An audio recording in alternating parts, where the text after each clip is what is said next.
আজকে আমি রান্না করব কাতলা মাছের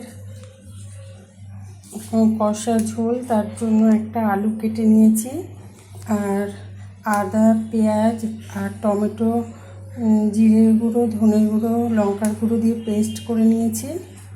কড়াইতে তেল দিয়ে দিয়েছি, তেল গরম হয়ে গেছে।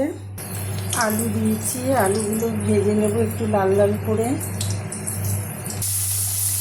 আলুগুলো ভাজা হয়ে গেছে, এবার আমি আলুগুলো তুলে নেব। ফোড়নে দিলাম জিরে আর তেজপাতা। এবার পেস্ট করা মশলাটা আমি দিয়ে দিলাম সামান্য একটু জল, যাতে মশলাটা পুড়ে না যায়। মশলাটা কষানো হয়ে গেছে, তেলও ছেড়ে দিয়েছে। এবার দিয়ে দিলাম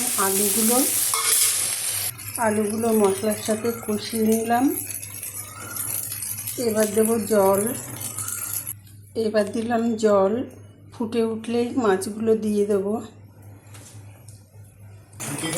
ঝোলটা ফুটে উঠেছে, এবার মাছগুলো দিয়ে দেবো।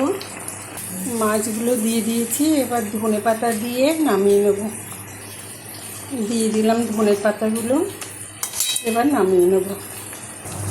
হয়ে গেছে মাছের ঝোল, এবার নামিয়ে নেব।